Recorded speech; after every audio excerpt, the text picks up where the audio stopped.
What's going on, everybody? My name is Aiden and welcome back to another video. Ladies and gentlemen, the Bulls, in what was a fairly underwhelming game overall, picked up a massive victory to end the road trip out in the West as they head back home on a winning note. And although it wasn't necessarily the most amazing game to watch, I still consider this game a valuable win for a variety of reasons, which we are going to be discussing in this video. Before we get any further, if you liked the video and you want to see more from me, drop a like, drop a follow, and or subscribe if you are new, and let me know in the comments below your thoughts about the Chicago Bulls, their game today, and your player of the game. We ended up winning this game 104-96, I believe, is the score.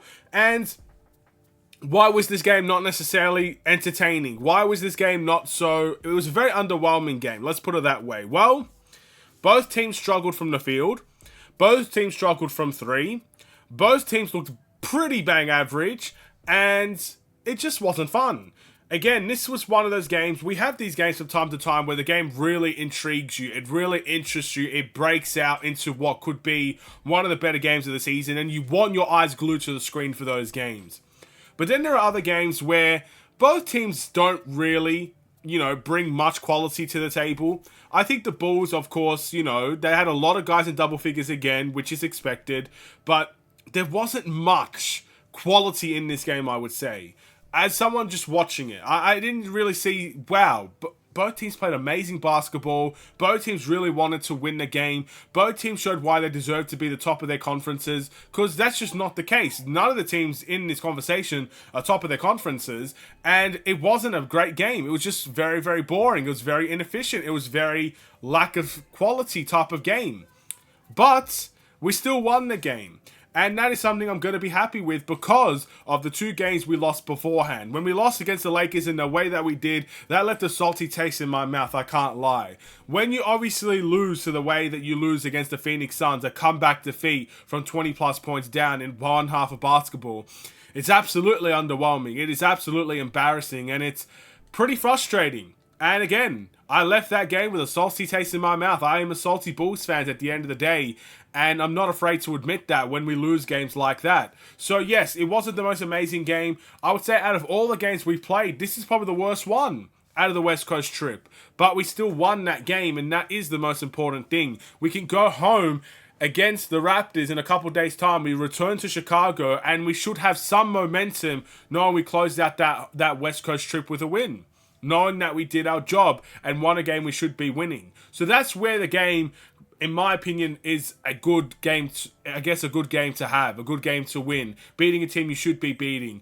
And seeing some guys really step up to the plate that you never expected to. And again, just overall being satisfied, I guess the real answer is to this conversation. Now, we're going to talk about what went right and what went wrong for the Chicago Bulls. Well, not a whole lot went right, but the one thing I'm going to really specify today is the bench production for the Chicago Bulls, the ladies and gentlemen. The bench production was outstanding today, and I want to give a shout out to the bench. I'm going to read some of the stats here. With Andre Drummond, 15 points and 7 rebounds. Julian Phillips, again, with Patrick Williams out of the lineup today, Julian Phillips got his chance to shine for the Chicago Bulls, and my goodness did he shine. 23 minutes for Julian Phillips. That shows how much of an impact he had. He's +4 in the plus-minus, which was pretty solid as well. He had 11 points, 2 rebounds, 1 assist, a couple of and-ones in this game, made a 3, 4 from 7 from the field. Outstanding from our rookie, who very rarely gets to play.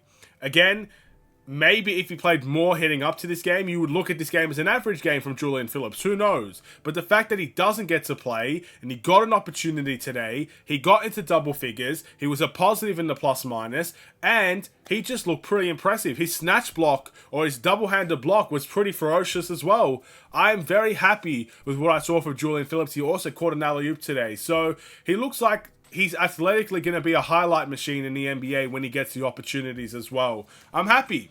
I'm happy with Julian Phillips. Javon Carter chipped in with 6 points.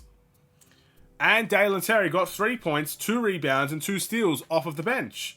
So 15 points, 11 points, that equals 26 points, 29 points, 32 points overall for the bench in this game. And Portland's bench, it produced not just nowhere near that much, in all honesty. So that was a big difference in the game. Bench points, bench production was absolutely outstanding for this Bulls team. What I also liked about this Bulls team, its paint production. Now, coming into this game, Portland was known for their last two previous performances as a horrible paint defense team. Now, that makes sense, considering DeAndre Ayton, people call him soft, people call him a lazy defender. You can call him what you like. He cooked Vucevic today when it was all said and done. But paint production for the Bulls. Portland are not a great paint defensive team as of this point. The Bulls took advantage of that. So that is something I'm very happy with as well. A lot of our points getting to the foul line was a big problem for the Bulls today, but we attacked the paint with ferociousness, jump hooks, floaters, just post hooks in general, getting to the rim for easier layups, transition points. We dominated these aspects of the game. And that allowed us to get a victory in this timeout. We also didn't commit a lot of turnovers, and we also, I guess, again, you know, the free throw discrepancy was a pretty big one, but we also allowed, I guess, the Bulls to, you know, take advantage of certain situations in transition. I think that was the big difference in the game. What I didn't like about this game, too many fouls for the Bulls. Again, Portland had a lot of free throws in this game, and I don't necessarily even expect Portland to be that type of team. Yet they had a lot of free throws, and they had more free throws than the Bulls. It looks like a lot of teams has more free throws than the Bulls, and that's because we constantly foul, and sometimes you can blame the refs for those situations also. Third quarter, I did not like. I hated the third quarter of this game because, number one, Portland came back. But number two, we fall too much in love with the three-point line for a team that doesn't make a whole bunch of three-point shots. Especially in the third quarter, it seems like we just forget how to shoot in that specific quarter. But even when we don't play well from the three-point line at the beginning of the game, in the third quarter, we just fall in love with the three-point line. It's like the three-point line in the third quarter, they both have threes in them. That's it. We fall in love with it. That, you know, it's a match made in heaven, I guess you could say. But it doesn't work. And we fall in love with it. We go away from what really works for this Bulls team. We find no consistency in the third quarter, and it allows for Portland to come back into the game and have their say and their stamp on the game. They even took the lead at some point in the second half as well. We were dominant for I won't say dominant, but we had the lead for most of that game. But in the second half, Portland find a way to secure the lead. So no, I'm not impressed with that second half, and I'm not impressed with that third quarter. And I'm very happy that it was Portland on the other side of that, I guess, game compared to a team like the Bucks or the Celtics or the Sixers or the Minnesota Timberwolves or any other team you could compete with in the East or Western Conference, because those teams would make you pay and make you pay heavily. And we have seen that already with the Suns and definitely with the Lakers as well. So pick up the pace in the third quarter.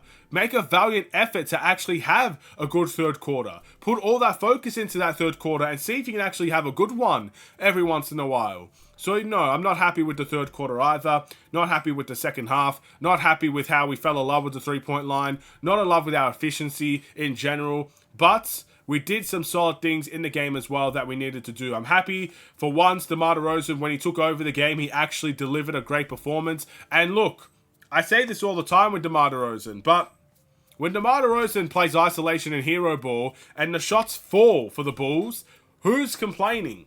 I've not seen one person complain about DeMar DeRozan's end to the game, and that's because he won us the game. That's because he took advantage in the fourth quarter, and his shots that he normally takes that people complain about so much started to fall. And that's where DeMar DeRozan can execute for the Chicago Bulls. If he does it consistently, no one's going to complain about DeMar DeRozan taking over in the fourth when he does it right and when he actually goes, when the shots fall in. And, you know, pure luck or pure excellence, whatever the case may be, when the shots fall for DeRozan, no one will complain about it. Simple as that. But yeah, the game comes to an end. We will go back home to Chicago, and we will be facing the Toronto Raptors very soon. I'm going to give my player of the game to someone you guys might not expect, but I don't think I'll ever get the opportunity to say this for the rest of the season. So my player of the game is Julian Phillips. 11 points off the bench, double figures, plus minus in a positive. He's a rookie, and there's not many chances you get to show the rookie some respect for the game that he had, especially for this Bulls team, because most of the time they're playing in the G League. So shout out to Julian Phillips today on an incredible game. It might not be the right player of the game in terms of what everybody else will do, but since this is a very rare chance, I'm going to give it to Julian Phillips. What do you guys think? And thank you so much for watching. Drop a like and a subscribe. Wow, if you are new, or follow as well. Have a wonderful and safe day. See you in the next one. Stay safe, stay healthy, and stay tuned for for more. Take care and peace.